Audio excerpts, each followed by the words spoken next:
Hello and welcome back to another update where I cover the latest developments throughout the front line in the Russo-Ukrainian war.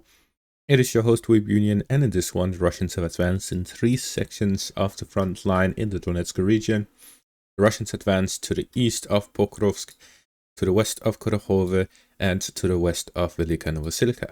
The Russians restarted offensive operations east of Pokrovsk and to the west of Velika Novosilka following a rotation of the forces in the area. The Russian forces following the capture of Velika Novosilka entered into a break where they were rotating forces that had been fighting since the fall of Volodar here to the east and all the way to the capture of Velika Novosilka, and now a new grouping of forces are now fighting here at the west of Velika Novosilka, and their objective is to fight until the Dnipropretrovsk region. Those are the orders they have received, and that is the current objective of their forces. Until they achieve this, then they will be the ones fighting and no further breaks will be taken. The way these rotations work is they are in 3 different groupings of forces. There's the general grouping of forces, which is the Russian armed forces all the way in this section of the front line. The ones that are currently working together is a grouping here near Velika Novosilka. They're fighting from the Zaporizhzhia section of the border area and towards the Kurakhove area, near the area in between Pokrovsk and Kurakhove, where it stops around the Novoyelisevetivka direction. So the Russian forces in the area have been fighting in different groups. There's a brigade operating near Velika Novosilka, one near Dashna, and so on. So these forces are the second section, which is local forces. These local forces, their objective is to take control of a specific area. Like following the capture of Volodar, forces were rotated out, and the different local forces had different objectives.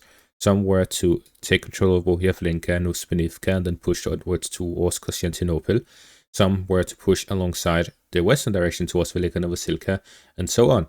These local forces operate by themselves within a larger grouping of forces that connects all of these together. Then there's the third section, which is company-sized units and battalions and regiments that are in smaller sizes. These rotate in between each other during this phase. An example is a division is fighting near Volodar. This division consists of 4 brigades.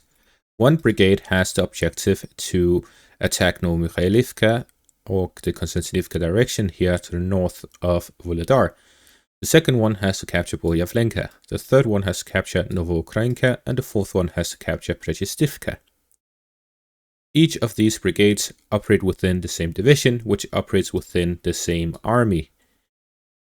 Now these brigades, the entire brigade will not be attacking Prechestivka by itself. Instead, they have subunits, they have battalions, they have companies, they have squads that are going to be fighting one after another.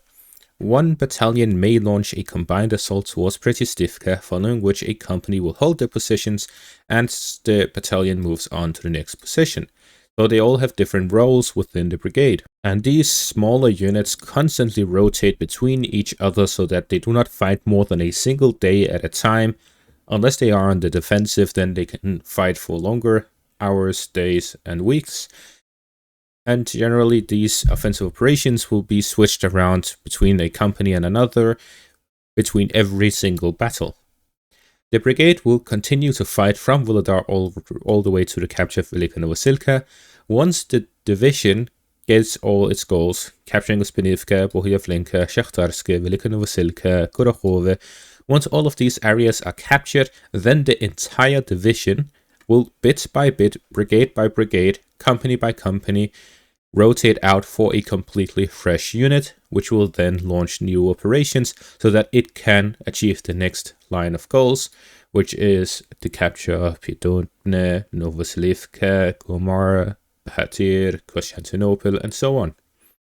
So what we see is a stage 2 rotation taking place, that is, the division is switching around, and that is following the capture of Kurakhove and Velika Novosilka in the south. Following the capture of the border area, we are likely to see a stage 1 rotation, which is a rotation of the entire army fighting in the area, and that is for a new army with a new objective to take control over this section of the front line, potentially attack into the Dnipropretrovsk region, or to build reinforcements and reinforced the border area between the Dnipropretrovsk region and the Donetsk region for their forces to focus on the Pokrovsk section of the front line. There's a lot of possibilities, and this army will be rotated in depending on the objective. Considering a division is being rotated out, we have seen the results of the brigade being rotated out near Velika Novosilka. The Russians have advanced northwest of the town and also in the western direction towards Novosilka and the fortified positions. You'll likely see the rotation of the brigade near Rostolne, the one near Selenivka and Konstantinopel, and the ones near Korohove.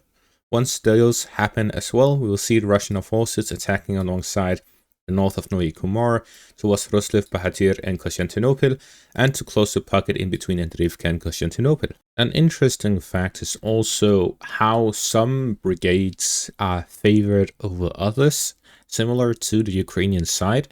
An example is the 114th Separate Motorized Rifle Brigade, which is a brigade that has achieved a lot of success following the capture of Avdiivka. It was a part of the forces to capture Avdiivka, and since then it went on an onslaught to capture town after town, following somewhat this route here, and are now fighting over Andriivka. These forces captured several important positions, including Progress. They captured Karivka, they captured Ukrainsk, they captured Hirnik, they captured Shevchenko, and are now fighting over Andriivka. This is the same brigade that has been fighting for approximately 16 months now. The reason why it can achieve such results is because it has a reputation. This brigade has managed to capture so much territory, and this means that when Russian forces who are volunteers, they enter the armed forces, they, based on merit, can choose a specific brigade to serve in. And this is probably the #1 brigade that the Russian forces want to serve in because of how much results they are getting. In the Russian army, you also get monetary benefits from success, capturing a town, destroying a specific tank, and so on. And these are benefits that are more likely to be achieved serving with that specific unit. So this unit manages to get the best of the forces that are willing to fight at the front lines. And this is why they have consistently been able to achieve much success across the Donetsk section of the front line and continuously capture town after town, capturing more than 24 towns in 16 months without rotating a single time. Now, moving back to the frontline developments, we see that the Russians have advanced southwest of Dashne following the capture of the town, as they look to gain control over the remaining parts of the anti-tank ditches and the Dragon Teeth west of Korohove, and then push onwards towards the fortified positions west of Dashne, and following that Ulakli. They're also fighting over the remaining forest lines here in the south of these positions.